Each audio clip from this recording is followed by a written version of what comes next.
আজকে আমি তোমাদের সাথে একটা চকলেট স্যান্ডউইচের রেসিপি শেয়ার করতে আসলাম। এটা আমি আমার ছেলেকে স্কুলে টিফিনে দিয়েছিলাম, তারই কিছুটা অংশ তোমাদের সাথে শেয়ার করলাম। প্রথমে গ্যাস ওভেনের উপরে একটা তাওয়া নিয়ে দুটো স্লাইস ব্রেড আমি সেঁকে নিয়েছিলাম। প্রথমে এক পিঠ সেঁকা হয়ে গেলে তারপরে সেটাকে উল্টে আরেক পিঠ সেঁকে নিয়েছিলাম।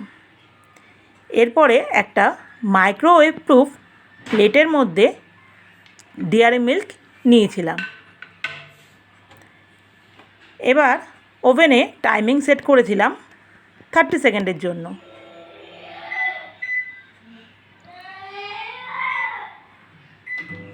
তোমাদের কাছে যদি মাইক্রোওভেন না থাকে অসুবিধে নেই, তোমরা গ্যাস ওভেনে ডবল বয়েল প্রসেসেও চকলেটটাকে মেল্ট করতে পারবে। এই দেখো আমার চকলেটটা মেল্ট হয়ে গেছে। এরপরে আমি একটা কাঁচি দিয়ে ব্রেডের সাইডের যে থাকে সেগুলোকে কেটে বাদ দিয়ে দিয়েছিলাম। আগেই বলেছি তোমাদের এটা আমার ছেলের টিফিন, সেই জন্য দেখতেও যাতে ভালো হয় আবার খেতেও যাতে ভালো হয় সব দিকে আমার খেয়াল রাখতে হবে। কারণ আমার ছেলে যে সাইডের যে কালো আছে পাউরুটির এগুলো খায় না,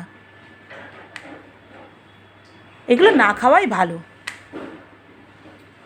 সেই জন্যই আমি এগুলো কেটে বাদ দিয়ে দিলাম। দুটো পাউরুটিরই কেটে আমি বাদ দিয়ে দিয়েছি। এরপরে আমি চকলেট যেটা মেল্ট করেছিলাম সেটা একটা ছুরির সাহায্যে ব্রেডের মধ্যে লাগিয়ে নিয়েছিলাম। প্রথমে একটা ব্রেডে লাগিয়ে নিয়েছিলাম, তারপরে আমি আরেকটা ব্রেডেও চকলেটটাকে লাগিয়ে নিয়েছিলাম। ব্রেডের সমস্ত দিকেই যেন চকলেটটা ভালো করে স্প্রেড হয় সেটা তোমাকে খেয়াল রাখতে হবে।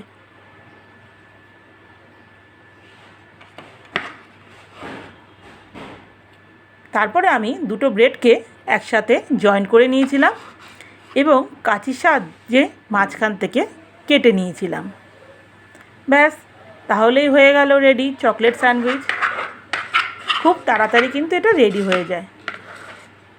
সকালবেলা টিফিন করার জন্য অনেকটা সময় লাগে, কিন্তু তাড়াহুড়োর দিনে সবসময় তো সমানভাবে টিফিন দেওয়া যায় না। সেই জন্য আমি এই চকলেট স্যান্ডউইচটা রেডি করেছিলাম আমার ছেলের টিফিনের জন্য। ওর পেটটাও ভরবে, আবার ও চকলেট খেতে খুব ভালোবাসে, দুটোই হবে। তাহলে তোমরা বলো এই চকলেট স্যান্ডউইচ রেসিপিটা তোমাদের কেমন লাগলো? যদি ভালো লেগে থাকে অবশ্যই আমাকে লাইক করে এবং কমেন্ট করে জানিও। আমার সমস্ত বন্ধুদেরকে জানাই টাটা। টাটা সবাইকে।